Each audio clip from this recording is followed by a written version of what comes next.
হয় মাজত মাথোন আৰু কেইটিমান দিন আছে এতিয়া খোল তালৰ শব্দত মুখৰিত চৌদিশ আৰু মই এতিয়া উপস্থিত আছোঁ ব্ৰহ্মপুৰ কেন্দ্ৰীয় ৰাসস্থলী আৰু ব্ৰহ্মপুৰ কেন্দ্ৰটোৰ বিগত 20 বছৰ ধৰি ৰাস উদযাপন হৈ আছে আৰু ভিডিঅ' জাৰ্নেলিষ্ট মৃণালে দেখাব সেই সামগ্ৰিক পৰিৱেশ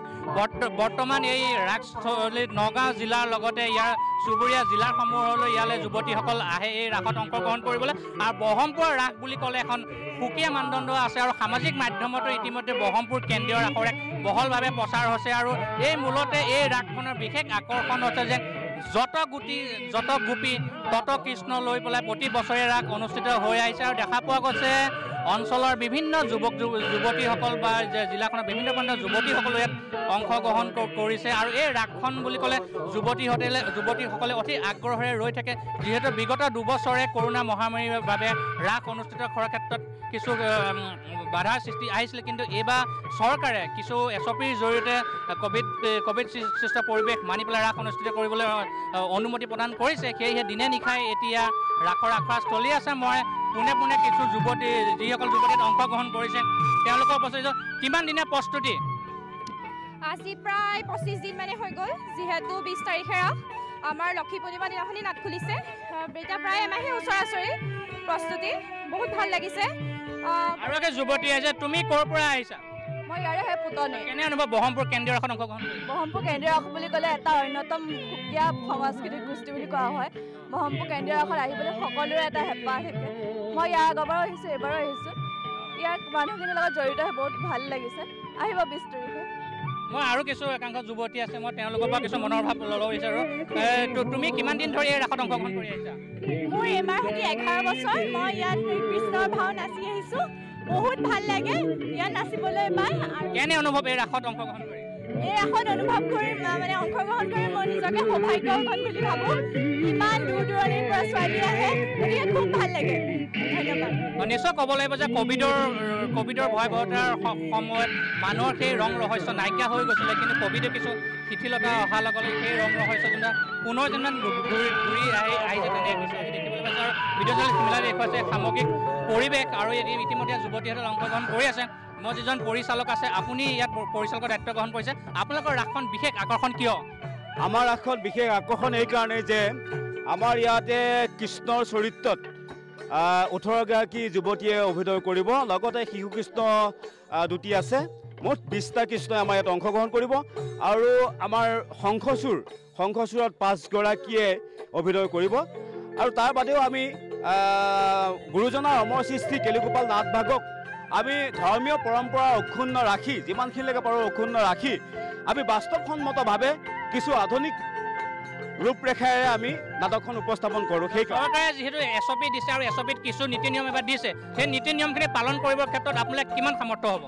আমি সম্পূৰ্ণভাৱে প্ৰয়াস কৰিম সেই নীতি নিয়মখিনি পালন কৰিবৰ কাৰণে যিমানখিনিলৈকে পাৰোঁ আৰু লগতে এইখিনিতে চৰকাৰকো অনুৰোধ কৰিছোঁ আমাৰ ৰাসৰ কাৰণে SOP কিছু শিথিল কৰিবৰ কাৰণে আমি অনুৰোধ জনাইছোঁ আপুনি প্ৰতি বছৰে ৰাসত এটা বিশেষ চৰিত্ৰ ৰূপায়ণ কৰি আহিছে কি চৰিত্ৰ ৰূপায়ণ কৰিছে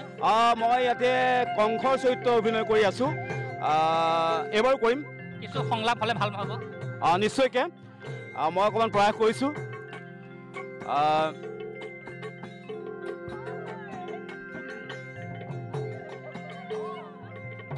হে আকাশ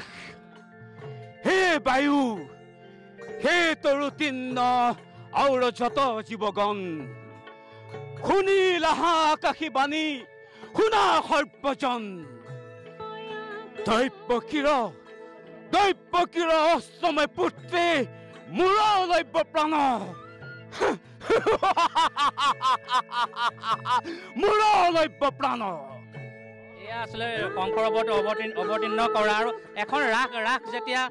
সম্পূৰ্ণভাৱে উপস্থাপন কৰে সেই সময়তে যিসকল আমাৰ বাদ্যযন্ত্ৰ বজোৱা থাকে বা যিসকলে কণ্ঠদান কৰে সেইসকলৰ প্ৰচেষ্টাত এখন ৰাস সম্পূৰ্ণভাৱে হৈ উঠে মই পোনে যিগৰাকী কণ্ঠদান কৰিছে তেওঁ ওচৰলৈ আহিবলৈ বিচাৰিছোঁ আপুনি বিগত দিন ধৰি ইয়াত কণ্ঠদান কৰি আহিছে এইবাৰ নতুন গীত কিবা দিব নেকি নতুন গীত বুলি ক'বলৈ গ'লে এবাৰ আমি এটা বৰগীত আমি সোমাইছোঁ কেলি কৰে বৃন্দাবনে আৰু তাৰোপৰি একচুৱেলি ডক্টৰ বসন্ত বৰা ছাৰ কুলদীপ দা মই আৰু কৃষ্ণা বৌ আমিবোৰে মিলি পেলাই একচুৱেলি নতুন এটা গীত আমি ৰিলিজ কৰিছোঁ কৃষ্ণ কানাই 3 কৃষ্ণ কানাই মোহন এনেকৈ বুলি গীতটো আপোনালোকে শুনিবলৈ পাব ৰিলিজ হ'ব অতি সোনকালে সেই গীতটো মই মুক্তি দিয়াৰ পিছতে ইয়াতে মই গাম চাগে আৰু নতুনকৈ ৰাসখনৰ কেলি কৰে আৰু সেই গীতটো গোৱা হ'ব। তাৰোপৰি কৃষ্ণকানাই আছে। প্ৰাগ নিজৰ দৰ্শক আৰু এটা কথা উল্লেখ কৰিব যে সামাজিক মাধ্যমৰ ৰাসৰ এটা বাঁহীৰ সুৰে বহুত জনপ্ৰিয়তা লাভ কৰিছে আৰু সেই বাঁহীৰ সুৰটো দিয়া যি নৱজ্যোতি বৰা মামত আছে তেওঁৰ পৰা কিছু কথা জানিব বিচাৰিছোঁ। আপোনাৰ এটি সুৰে বৰ্তমান অসমত এক টুলবাৰ লগাই দিছে, কি ক'ব এই মুহূৰ্তত? সেই সুৰটো কেনে মন কৰে? খুব ভাল লাগিছে আচলতে। ৰাসৰ সময়ত বা হওক বিভিন্ন সময়ত হওক মানুহে অসমবাসী ৰাইজে সুৰটো আদৰি লৈছে। আচলতে সুৰটো আচলতে আমাৰ এখন থলুৱা নাচ হয়। থলুৱা নাচখনৰ লগত মিলাই এটা ধুন বনোৱা হৈছিলে আৰু সমগ্ৰ অসমবাসী ৰাইজে যথেষ্ট মৰম দিছে। এই চেগতে সকলো অসমবাসী ৰাইজলৈ মোৰ তৰফৰ পৰা বহুত বহুত ধন্যবাদ জ্ঞাপন কৰিছোঁ। প্ৰতিখন ৰাসলৈ আপোনাক আমন্ত্ৰণ জনায়, এইবাৰ কিমানখন ৰাসলৈ আপোনাক আমন্ত্ৰণ জনাইছে? এইবাৰ 16-17খন ৰাস ইতিমধ্যে চুক্তিবদ্ধ হৈছে আৰু পিছৰ ফাললৈ জানো কি হয় আৰু। এয়া আছিলে নৱজ্যোতি বৰা, যিয়ে বাঁহীৰ সুৰে ইতিমধ্যে খলকনি তুলিছে প্ৰাগ নিউজত দেখুৱাইছে। আৰু মই যিজন পৰিচালক আছে, খোল বাদক আছে, মই তেওঁৰ পৰা কিছু কথা জানিব বিচাৰোঁ। আপুনি বিগত বছৰ ধৰি এই ৰাসস্থলীত আপুনি পৰিচালনাৰ দায়িত্বত আছে আৰু খোল বাদন কৰি আছে, অনুভৱ কেনেকুৱা আপোনাৰ? খুব ভাল লাগিছে, বৰ ভাল লাগে। গতিকে মোৰ হ'ল 12 বছৰ মানে এই ৰাসত জড়িত হৈ থকা। গতিকে খুব ভাল লাগে। সকলো আমি অলপ অঞ্চলৰ এই ৰাসস্থলীৰ পৰা কিছু আঁতৰৰ পৰা আহোঁ আৰু সকলোৱে আহি ইয়াতে আখৰা কৰোঁ। খুব ভাল লাগে গুৰুজনাৰ এইখিনি আমি কৰিবলৈ পাই সঁচাই খুব ভুল শুদ্ধটো গম নাপাওঁ বাৰু কি হৈছে, তথাপিতো চেষ্টা কৰিছোঁ আৰু সকলোকে নিমন্ত্ৰণ জনাইছোঁ আগন্তুক সেই 20 নৱেম্বৰত আহক, সকলোকে আহি আমাৰ এই ৰাসখন উপভোগ কৰক। এয়া আছিলে ব্ৰহ্মপুৰ কেন্দ্ৰীয় ৰাসৰ শিল্পী আৰু কলা কৌশলীসকল আৰু তেওঁলোকৰ আপ্ৰাণ প্ৰচেষ্টাতে প্ৰাণ পাই উঠে এনে এখন ৰাস, যিখন ৰাস চাবলৈ এতিয়া নগাঁও জিলাতে অসমৰ বিভিন্ন প্ৰান্তৰ ৰাইজ এই ৰাসস্থলীত উপস্থিত হয়হি আৰু ইতিমধ্যে সকলো যুৱতীয়ে মন প্ৰাণ ঢালি পেলাই তেওঁলোকে আখৰাত ব্যস্ত হৈ পৰিছে। আৰু প্ৰতিজনৰে এটাই উদ্দেশ্য থাকে যে গুৰুজনাৰ কৃষ্টি ৰাজিৰ যাতে সঠিক ৰূপত যে উপস্থাপন কৰিব পাৰে, তেনে এক মহৎ লৈ পেলাই তেওঁলোকে আখৰাত চলি আছে। ভিডিঅ' জাৰ্নেলিষ্ট মৃণালে দেখুৱাইছে সেই সামৰিক পৰিৱেশ। আৰু এই ব্ৰহ্মপুৰ কেন্দ্ৰীয় ৰাস অহা 20 নৱেম্বৰত ব্ৰহ্মপুৰ ৰাজহুৱা খেলপথাৰত অনুষ্ঠিত হ'ব আৰু উদযাপন সমিতিয়ে ইতিমধ্যে সকলোকে সাদৰেৰে ক'ভিড-19 পালন কৰি পেলাই ইয়াত আমন্ত্ৰণ জনাইছে।